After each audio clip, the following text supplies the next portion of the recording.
நாம இப்படி இருக்கிறதுக்கு என்ன காரணம் தெரியுமா? அடிமத்தனம். நமக்கு எப்பவுமே எவனுக்காவது அடிமையா இருக்கணும். முதல்ல ராஜாக்களுக்கு, அப்புறம் வெள்ளைக்காரங்களுக்கு, இப்ப அரசியல் தலைவர், ஜாதி தலைவர், சினிமா ஹீரோஸ், கிரிக்கெட் பிளேயர், இப்படி எவனுக்காவது எவனை பத்தியாவது பெருமையா பேசி அவனை புகழ்ந்து அவனுக்காக சண்டை போட்டு கடைசி வரைக்கும் ஒரு அடிமை நாய் மாதிரி வாழ். ஆனா அவனுக்கு நம்மள யாருன்னு கூட தெரியாது. ஏண்டா தெரியாம தான் கேக்குறேன். நாம காசு கொடுத்து படம் பாக்குறதுனால தானே அவன் அந்த நிலைமையில இருக்கான். அப்ப யார் முதலாளி? நாம தானே.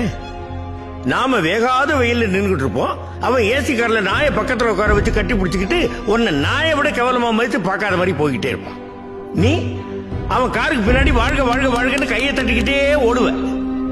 ஏண்டா உப்பு போட்டு தானே சோறு திங்கிறீங்க? யோசிச்சு பாரு.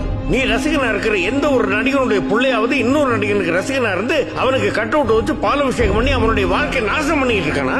அவன் நடிச்சு சம்பாதிச்ச கார் பங்களான்னு போயிட்டு தான் இருக்கான். ஆனா நீ ஒரு நாள் மழை பெஞ்சா கூட வீட்டுக்குள்ள தண்ணி வந்து இருக்கிறதுக்கு இடம் இல்லாம நடுத்தரில் வந்து நிப்ப.